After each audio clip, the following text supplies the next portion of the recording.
Amigo, Olá, amado amigo Henderson. satisfação revê-lo, ainda que à distância, ainda que online, Thiago, satisfação. Satisfação toda minha, meu caro. Um prazer enorme aqui, né? Hoje uma noite mais do que especial aí, na véspera de feriado. É um feriado que tem um sabor um tanto quanto diferente, né? Na medida em que a gente vive esse ambiente de quarentena, né? Ou seja, Aham. feriado chega a ter uma sensação tanto quanto diferente de tudo que a gente já vivenciou antes. Meus amigos, para mim é uma felicidade, né, uma honra imensa. A gente está seguindo aqui com o nosso ciclo de debates virtuais, né, promovido pelo SEI, mas em particular pela especialização em direito constitucional que a gente lançou faz poucas semanas. Né, a gente tem convidado aí professores que são não só professores da própria especialização em direito constitucional, como é o caso do Henderson, né, um dos grandes nomes que vai aí abrilhantar a nossa pós, né, para a gente é uma alegria, uma honra. Henderson vai dar, inclusive, na pós uma disciplina que é bioética e direitos fundamentais, né, justamente no contexto dessa nossa conversa de hoje, também as disciplinas de metodologia, que é outro expertise do Henderson, né, enfim, né, um sujeito pelo qual tem além de uma amizade já de década, né, Henderson, que a gente Já. caminha juntos aí nessa aventura, nessa árdua aventura de celebrar os livros, a gente pode botar nesses termos, né? O Henderson tem aí a gente em várias já casas editoriais, né, Henderson? Inclusive no meu início aí nessa aventura de tentar virar escritor jurídico, enfim, o Henderson sempre me acompanhou, né? Inclusive hoje no último projeto nosso aí, em parceria agora pela GEM também, inclusive, né, em outro já anterior, mas agora um mais recente, um curso de Direito Ambiental. Mas, enfim, né, o Henderson, eu acho que não poderia talvez ter uma pessoa mais indicada, né, inclusive à luz da atualidade, né, das questões que estão sendo colocadas hoje para tratar, né, da bioética, os direitos fundamentais, justamente num cenário da pandemia, né, provocada pelo coronavírus. Enfim, o Henderson, eu já vou dar, né, uma brevíssima, né, qualificação, mas só destacar as principais qualificações do Henderson, mas uma que já destaca, né, toda essa especialização e essa expertise do Henderson no tema é justamente a presidência, né, que ele ocupa na Comissão de Biodireito e Bioética da OAB Nacional. Né? E sempre eu tenho acompanhado, inclusive, né, quem está nos seguindo e aí se interessa por esse tema, eu faço já faço questão de divulgar que acompanho o Henderson, né, inclusive na página, no Facebook, no Instagram, enfim, o Henderson tem publicado alguns vídeos extremamente ricos e esclarecedores sobre esse tema, vários, aliás, né, com uma qualidade técnica, principalmente para conseguir comunicar e transmitir a informação de qualidade sobre, né, questões que são da mais alta relevância nesse momento, para que a sociedade brasileira, de modo geral, tome ciência do que está em jogo. Né? São questões extremamente importantes. Eu acho que poucos momentos, talvez, trataram de questões tão, né, vitais do ponto de vista existencial, direito à saúde, vida, né, e nesse contexto maior da bioética. O Henderson também, né, é doutor, né, aliás, leva mais do que um doutorado, né, doutor em Direito, né, pela Não PUC de São recomendo a ninguém. Paulo, e doutor e mestre também em bioética pela São Camilo. Né, é editor hoje, editor jurídico, né, do grupo do GEM, né, do Grupo Editorial Nacional, né, também professor aqui da PUC, certo, Henderson, de Campinas, né, Sim, sou igualmente. professor de Direito Constitucional da PUC Campinas. Isso, exatamente. Né? Além de mestre cervejeiro, músico, mas isso, né, a gente deixa, né, na parte final do currículo aí. Meu caro, né, a gente tinha conversado previamente alguns temas, né, possíveis de serem debatidos, o universo, né, o leque de temas nesse eixo direitos fundamentais, né, e bioética é imenso, cabe o mundo nele. Uhum. Né, e a gente tentou fazer um recorte temático contextualizando com a pandemia do coronavírus, né, e a gente pegou 4 temas, né, para pelo menos iniciar, e aí, por óbvio, a partir também do interesse, né, das pessoas, podem, né, colocar alguma mensagem, comentários, a gente pode também tentar dar um direcionamento e tornar o mais dialógico aí a nossa interativa, essa nossa conversa. Tá? A gente falou da questão do desenvolvimento de novos fármacos, né? Tem toda essa polêmica da cloroquina, enfim, também, né? Um tema que...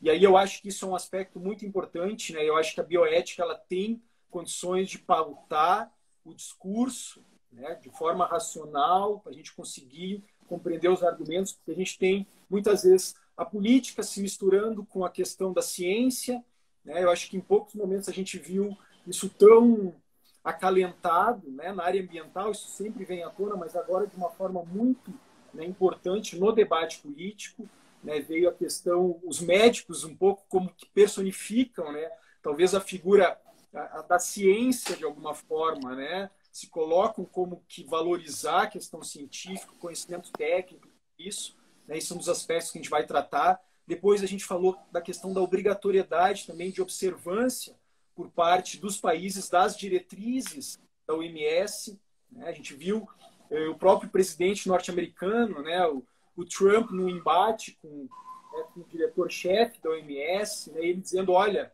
em resposta, né, o diretor-chefe, vamos tentar não politizar isso, né, essa questão, dada a relevância, né, e aí, enfim, isso revela de novo esse embate, né, ideologia política versus ciência, enfim. Um outro tema, esse, né, dos mais delicados, e aí, Henderson, né, a gente queria muito te ouvir, questão da alocação de recursos escassos na área da saúde, né, decisões que já estão tendo que ser tomadas e cada vez mais vão ter que ser tomadas, né, por parte de médicos, pessoas na área da saúde, em relação a quem vive, quem morre, alocação de leitos, alocação de respiradores, de equipamentos médicos, enfim, é um tema que aí realmente a bioética é, né, a área, vamos dizer assim, do conhecimento capaz de dar uma diretriz para ação, né, acima de tudo.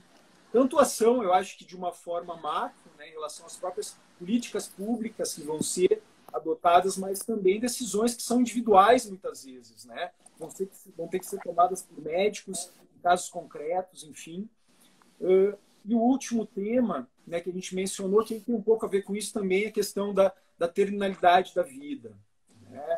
E todos esses aspectos. Meu caro, já falei demais, a gente está aqui, né, para te escutar. De novo, meu agradecimento muito especial, bem no nome do professor Ringo, né, no nome do Caio, né, é um prazer imenso te ter aqui com a gente, meu amigo. Meu caro, obrigado, Thiago. Primeiro eu que agradeço pelo convite e agradeço o convite a você, ao Caio, ao professor Ringo, a quem eu deixo um fortíssimo abraço, lamentando que a gente não esteja juntos, mais próximos e tomando a nossa habitual cerveja. O Thiago falou do meu currículo, e que ele não contou é que eu sou orgulhosamente editor dele. Estamos lançando, está saindo do forno o curso de Direito Ambiental dele com o professor Ringo. E eu espero que vocês gostem tanto quanto eu gostei de editar esse livro, vocês gostem de ler esse livro também. Tiago e eu compartilhamos angústias, sejam editoriais, sejam acadêmicas. O Tiago, pelas questões que dizem respeito ao direito do meio ambiente, o direito dos seres viventes, direito ecológico, portanto, a qual ele tem um desenvolvimento e um ineditismo muito à frente do nosso tempo. E eu, pelo lado da bioética, falando das minhas angústias com a bioética.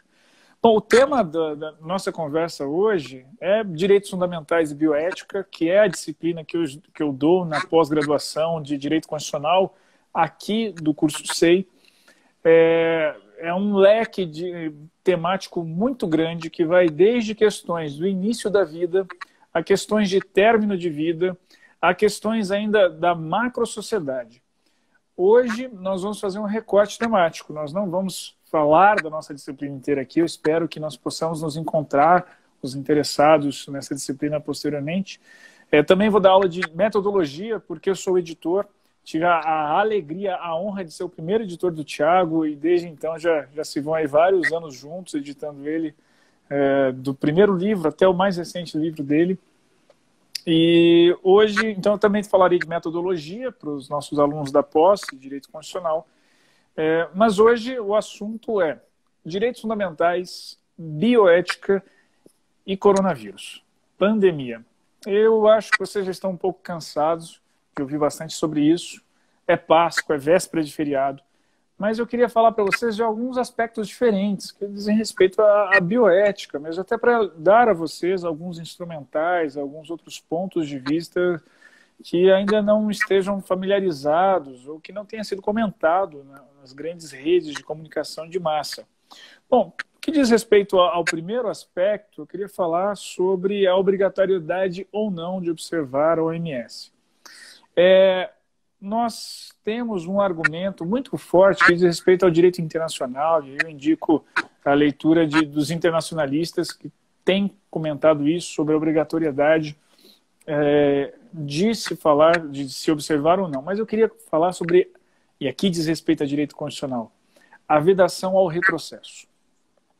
Todas as relações jurídicas estão sendo adequadas ou readequadas ou adaptadas às novas condições. Então, imagine só, os privatistas estão falando das renegociações contratuais, pacta sunt servanda ou rebus sic stantibus. Os laboralistas, né, quem lida com direito do trabalho, está falando sobre as novas relações de trabalho, as suas adaptações. Nós, do direito constitucional, dos direitos fundamentais, temos que falar sobre a eficácia dos direitos fundamentais em tempos de pandemia. Nós sempre observamos, está na Constituição, o direito à saúde. É um direito social, artigo 6º, artigo 196 da Constituição Federal. O que é a saúde? Nós sempre recorremos à definição da OMS para estabelecer o que é a saúde. E o tempo todo a nossa Constituição estabelece um patamar de saúde, estabelece um patamar de direito fundamental à saúde, seja por meio da saúde suplementar, mas especialmente pelo SUS, pelo nosso Sistema Único de Saúde, que é maravilhoso, o nosso projeto de saúde pública, sempre procurando observar aquilo que consta na configuração da OMS.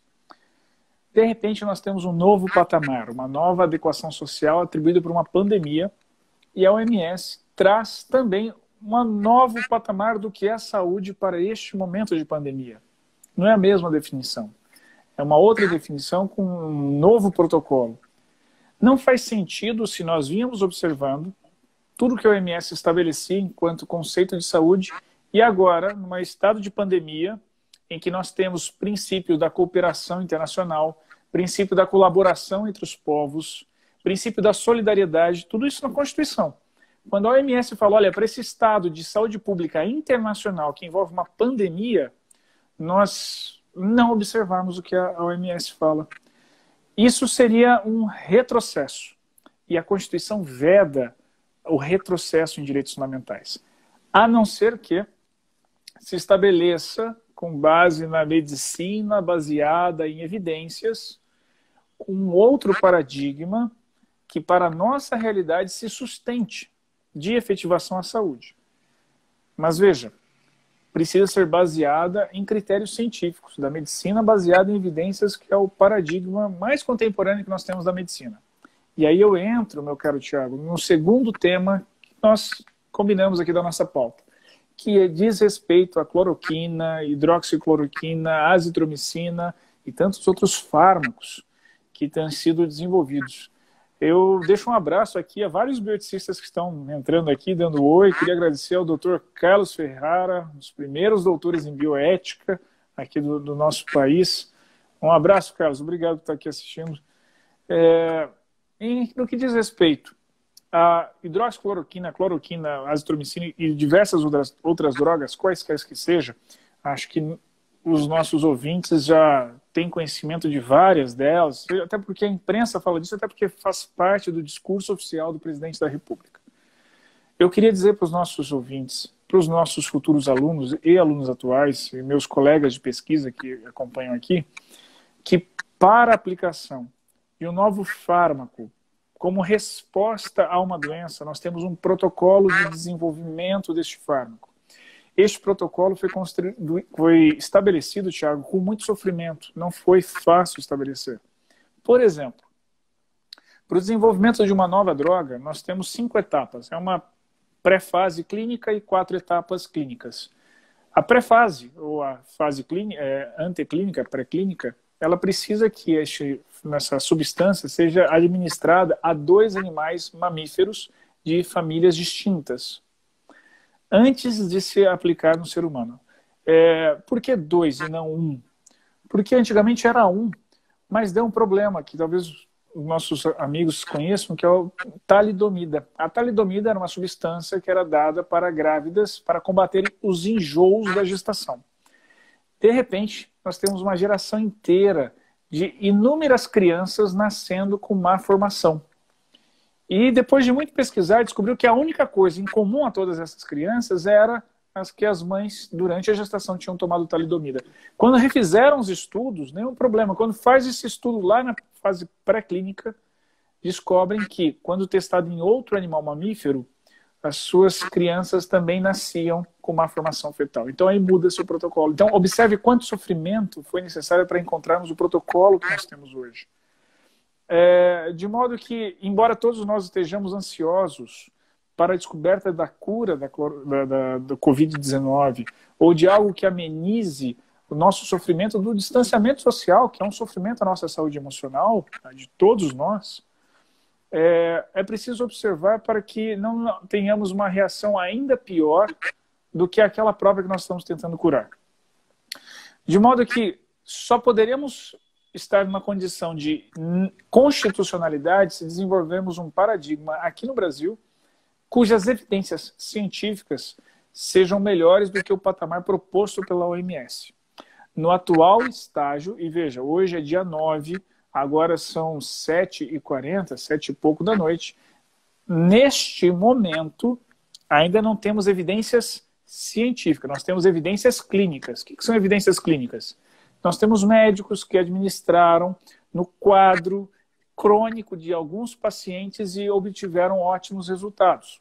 Mas veja, são alguns pacientes no quadro crônico de alguns médicos. Qual é a diferença da evidência clínica para a evidência científica? A evidência científica, de acordo com o critério contemporâneo de o que é ciência, é aquela evidência que ela é replicável.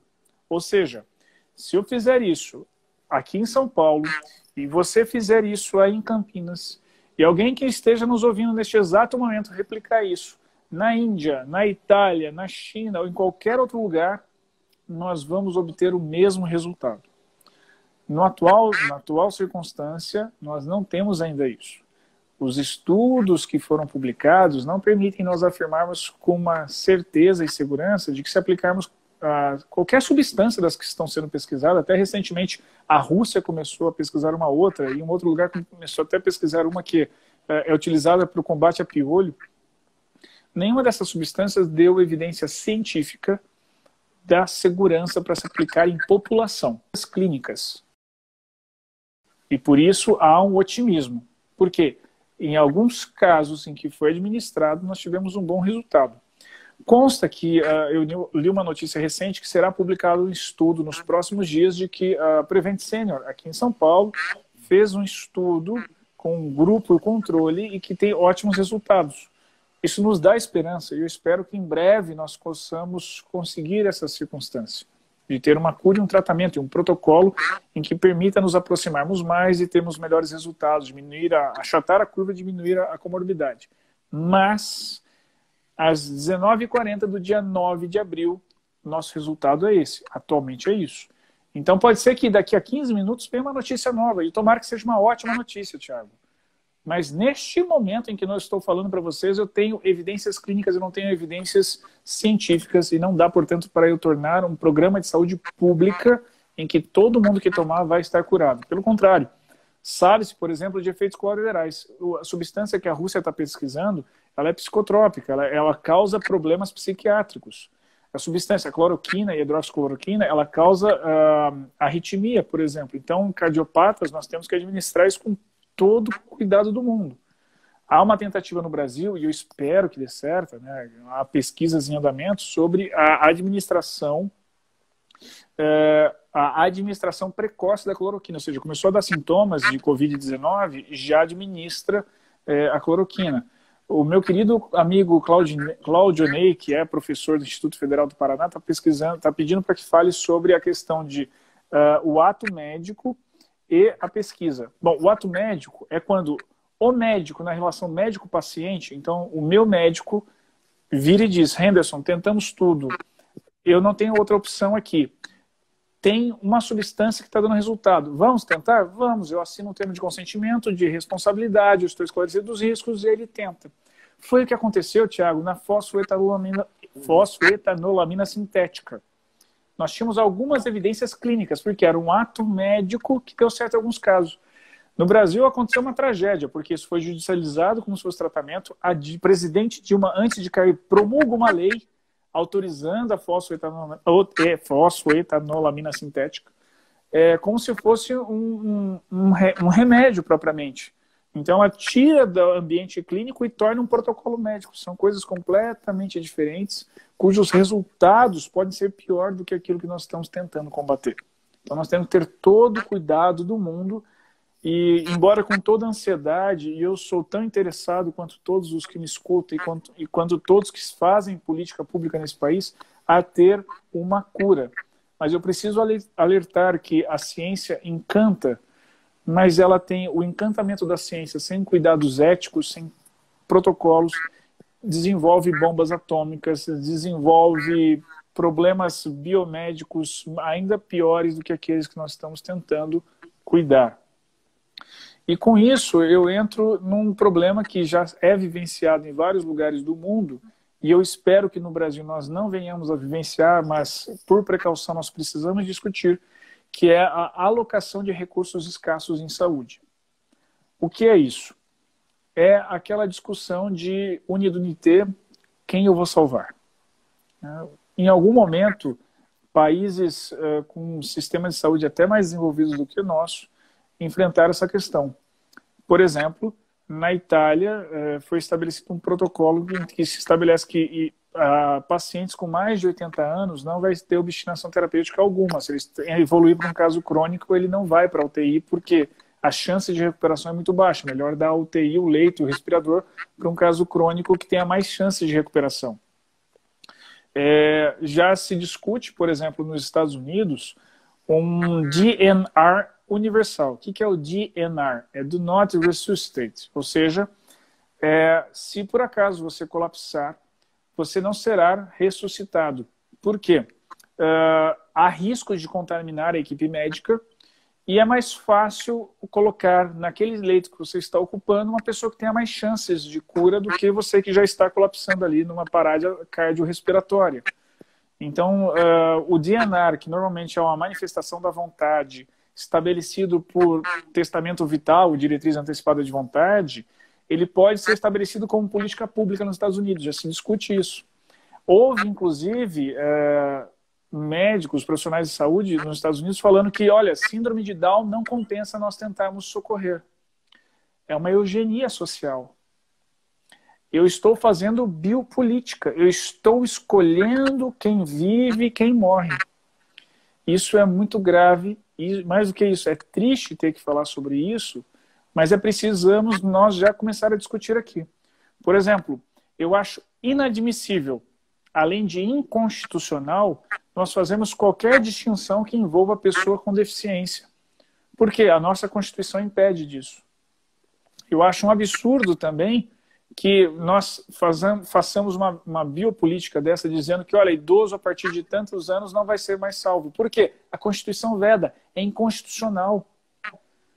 Mais do que inconstitucional, é preciso dizer que situações limítrofes como essa que nós vivenciamos testa o nosso caráter.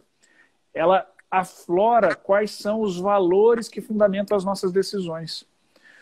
Por isso é preciso tomar muito cuidado e já discutir desde agora quais serão os protocolos que nós vamos utilizar caso venha a faltar recursos para que nós não mostremos o pior que há na nossa sociedade. E, infelizmente, os discursos necropolíticos dos últimos tempos têm demonstrado sentimentos tenebrosos escondidos em nós. Então é preciso já falarmos desde agora para evitar situações que não só sejam inconstitucionais, mas sejam imorais, antiéticas e inadmissíveis. Então, é triste falar de terminalidade de vida, eu sei que é difícil falar, nós não somos habituados a isso, mas nós precisamos falar sobre isso, porque mais do que nunca a nossa sociedade está vulnerável, Tiago.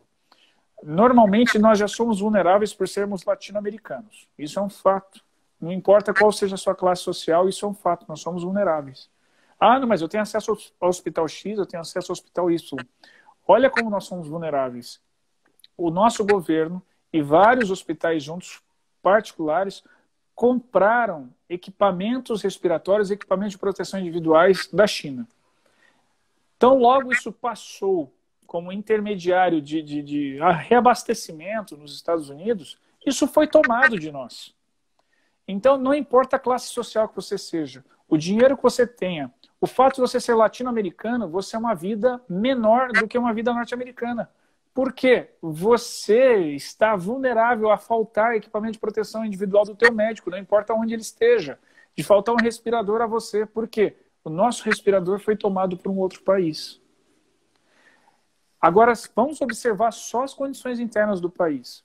Eu tenho comunidades que convivem em situações de que famílias inteiras coabitam 2 cômodos, 1 cômodo. Se um único indivíduo tiver contaminado, a família automaticamente estará.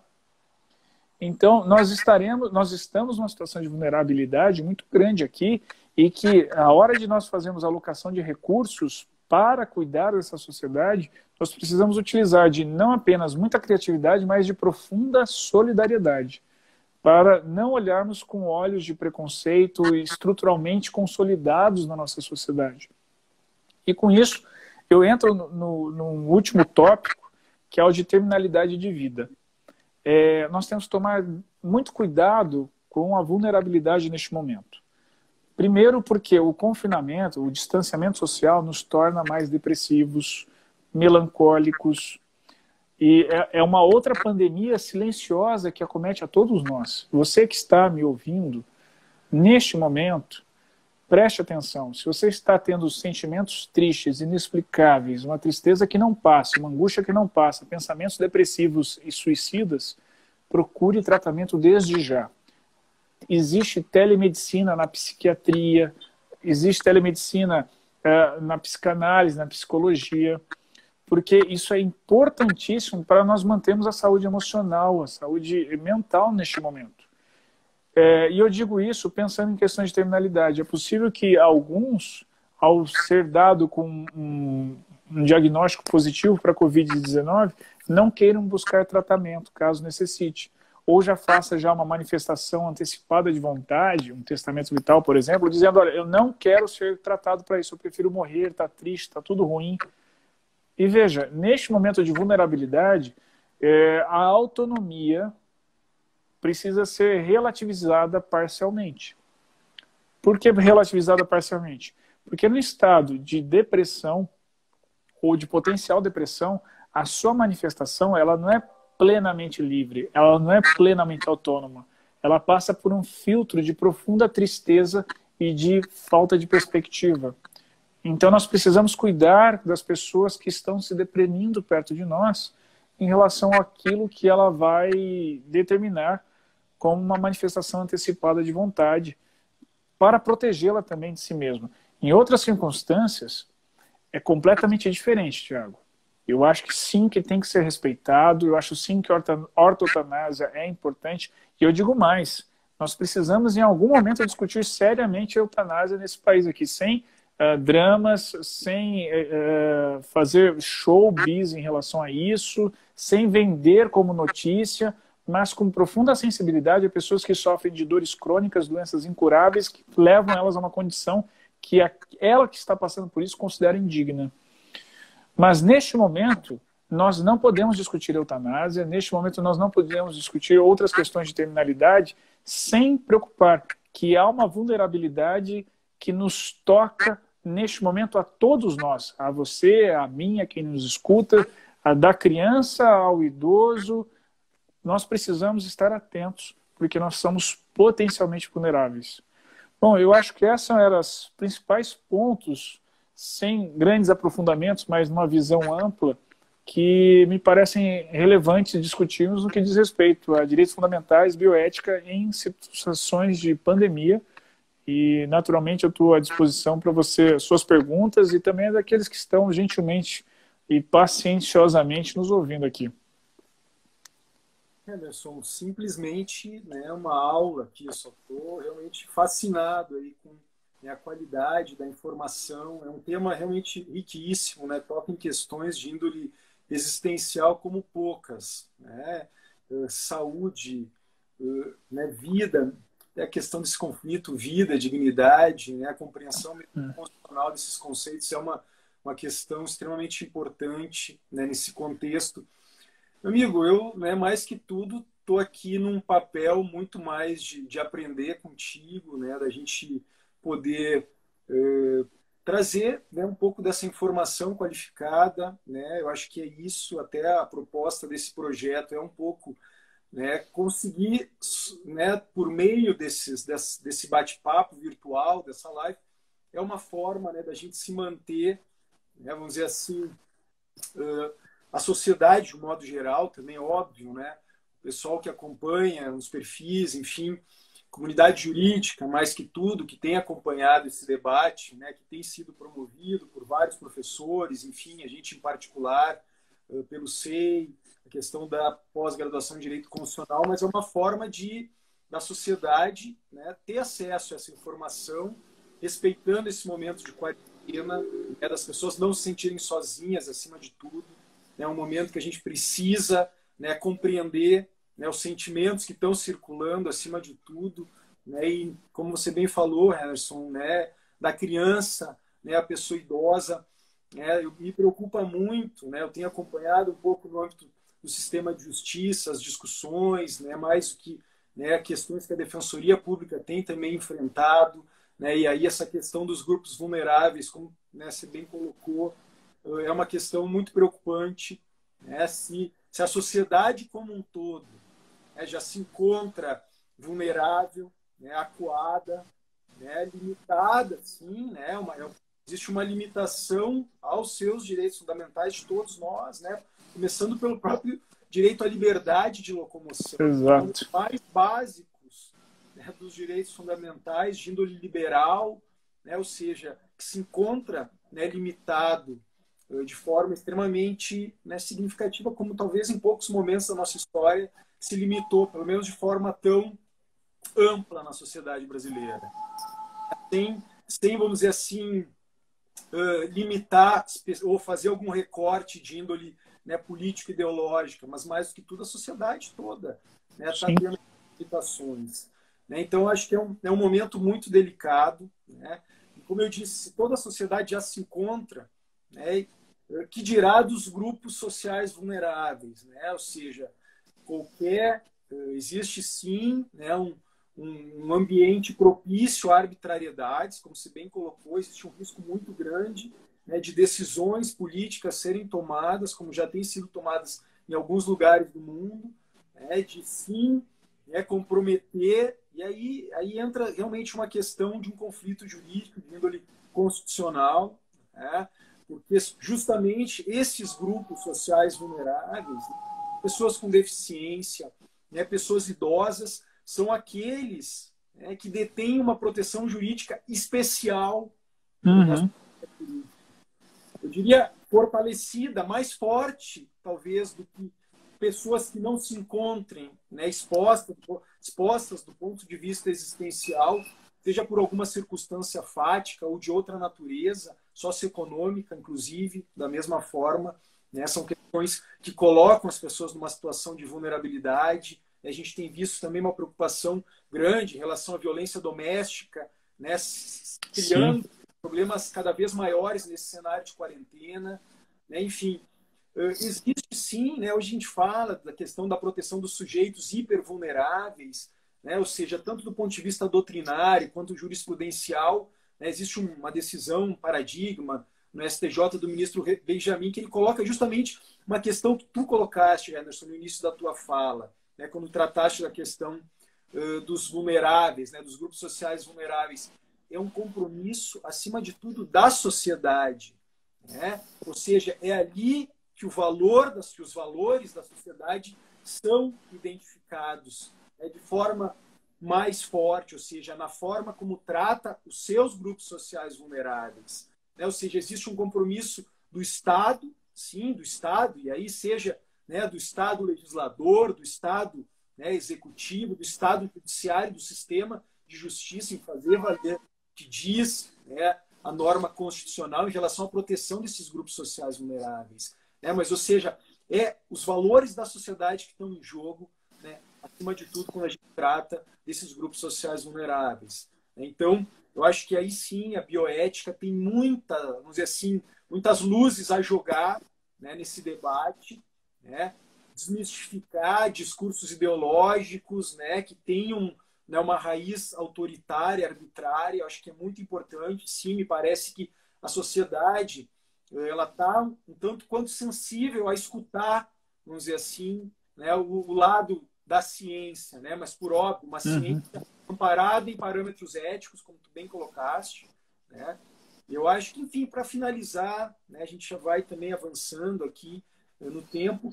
Uma palavra, meu amigo, final tua. Que lição, né, você acha que é possível de se tirar, né, do ponto de vista da bioética, do ponto de vista desse diálogo, né, direito, bioética, direitos fundamentais, bioética? Que lição essa pandemia do coronavírus vai, né, pensando numa sociedade que pode sim, né, em cima de todas as dificuldades que estão sendo, né, vivenciadas, né, talvez em poucos momentos por todo mundo ao mesmo tempo, praticamente, né, que lição se pode tirar né, em termos de um aprimoramento desse ambiente, desse contexto da bioética, da proteção jurídica. Meu amigo, uma reflexão final aí, para trazer um pouco também de esperança para a gente, né? O que se pode trazer de uma melhora em termos, né, sociais, aí, civilizacionais, desse cenário de crise sem precedentes, que a gente tem vivenciado, né, a civilização mundial como um todo, não só, né, nós brasileiros aqui. Meu amigo, uma palavra final eu diria que cada tempo, cada século vive o seu espírito. Um espírito cultural, né? Aquilo que Hegel diria do espírito absoluto do seu tempo. E o que eu queria deixar claro para todos que nos acompanham é que o século XX ele só terminou com 11 de setembro de 2001. Ali terminou o século XX. E o século XXI só começou no dia 30 de dezembro de 2019, quando a China anunciou para o mundo essa epidemia que depois se torna uma pandemia. Agora começou o século XXI. Tudo que não era digitalizável se tornou digital. Pode ver pelas empresas que antes falavam que tem uma grande dificuldade de digitalização, não dá para fazer home office. Todos nós estamos em home office. Então agora começou o século XXI. E o século XXI ele começa marcado por alguns valores, e esses valores a bioética tem algo a contribuir, mas não só. Então eu vou falar de alguns que a bioética contribui e de outros que outras áreas contribuem. O que a bioética consegue contribuir?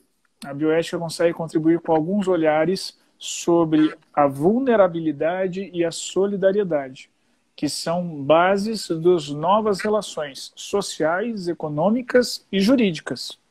Todos os nossos vínculos sociais, econômicos e jurídicos serão revisitados daqui em diante com base nesses dois valores.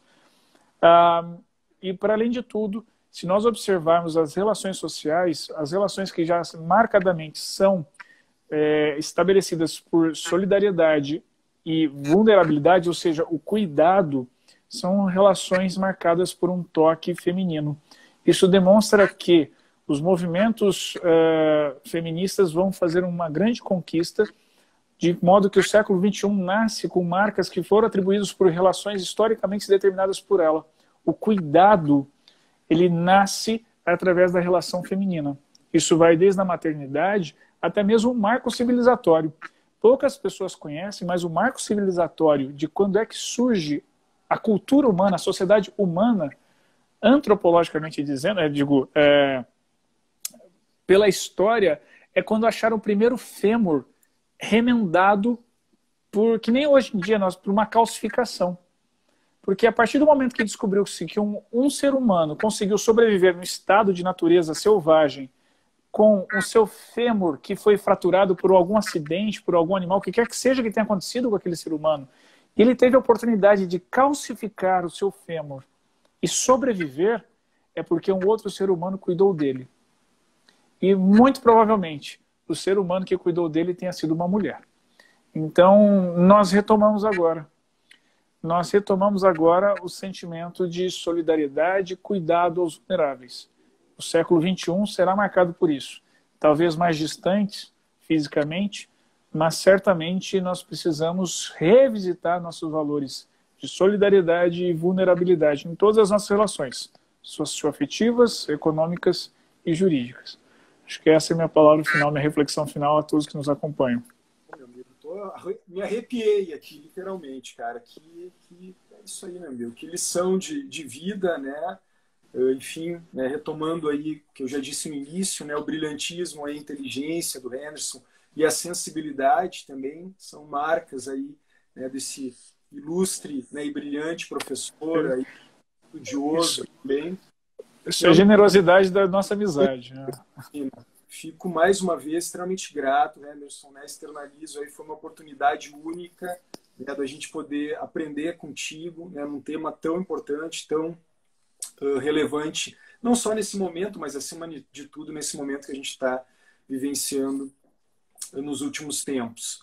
Pessoal, faço aqui, por fim, né, um convite para também conhecerem, né, o projeto da especialização em Direito Constitucional do SEI, que tem a ênfase, né, em direitos fundamentais.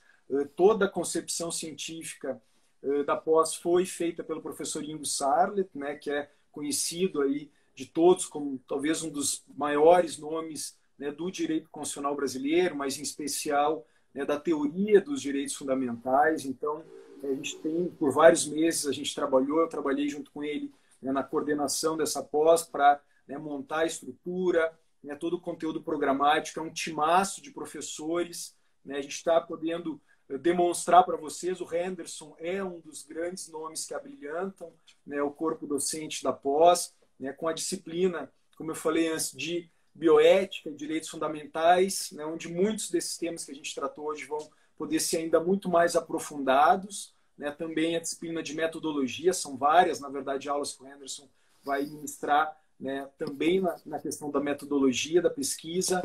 Meus amigos, né, mais uma vez, então, muito obrigado, tá, pela participação de todos. Meu agradecimento especial, também em nome do professor Ingo, né, repito, em nome do Caio, ao Henderson. E é isso, meu amigo, um privilégio enorme aí, feliz para todos, né, foi uma satisfação aí, ansioso para a gente poder, em breve, aí, tomar uma cerveja aí, feita por ti, talvez, né, o nosso mestre. Claro. E é isso, meu amigo, tá? Satisfação. Meu caro, só deixa disponível na live, no histórico. Teve uma turma que está acompanhando aqui que não pegou o começo e acho que... A gente sempre faz isso, eu vou deixar. Nossa, muita gente participou, foi muito legal. Vai ficar por 24 horas ali disponível, né? Eu já vou agora no encerramento me certificar disso. Henderson, um abraço aí, meu amigo. Tá? Obrigado. Cuide-se, cuide das suas pequenas. Esperamos estar juntos em breve. Em breve, meu amigo, tá? Um abração, tudo de bom aí para ti, cara, tá? Para tua família, para todos aí que nos ouçam, né? Fiquem em casa, né? Se cuidem, que em breve aí tenho certeza que uma civilização aí mais feminina, como o Henderson falou, mais sensível, mais solidária, né? Preocupada, de fato, né? Acima de tudo, né? Os mais vulneráveis da nossa sociedade aí. E também com a natureza, né, Henderson? Não poderia deixar de falar. Com a natureza. Tem muito. Talvez um dia a gente faça uma live só para falar sobre coronavírus e a proteção ecológica aí. Também é um tema bonito aí para a gente discutir, meu amigo. Fico aí, tá? Um abraço. Tudo de bom. Um abraço, gente. Tchau, tchau.